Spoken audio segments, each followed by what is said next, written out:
Orphans of the Stars is a single-player, story-driven game with a lot of focus on exploration. At its core, the game will play like a traditional campaign game with a number of missions that fit within a story narrative. However, the player will have the option of traveling to different maps that don't play any part in missions in order to mine asteroids for minerals, find outposts and check out what they have to sell, research many different researches, and upgrade their equipment.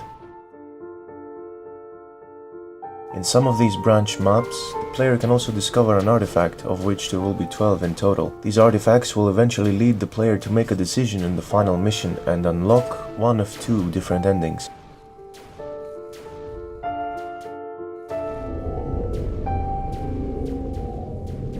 The player can customize their ship with equipment.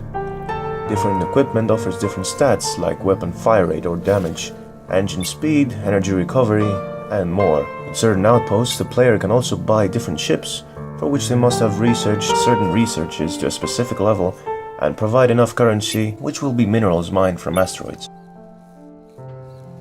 As of this pre-demo version, the game offers no traveling inside planets, but this is something I'm really thinking of implementing, and if I do decide on it, it will not be seamless like Kerbal Space Program or No Man's Sky, because quite frankly, I don't have the means to do it.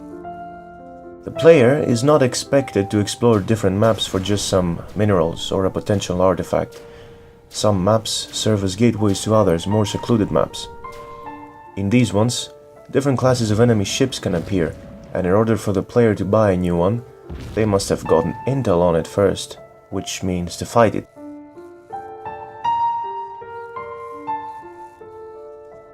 Also, in these more secluded maps, the player can gather intel on what attack on which outpost the enemies are planning.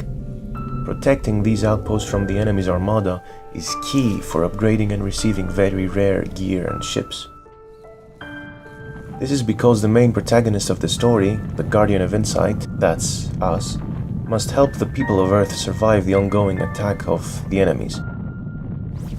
And to do so, he must lead the Earth's army with stealth and decisive strength to stop the impending annihilation of the human race.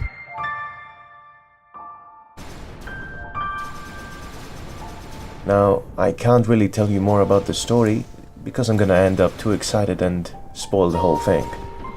Also because I only have the plot fleshed out completely and not the full story. I will go more in depth on the story and the gameplay in the following videos. If this interests you, then keep an eye out and don't miss them.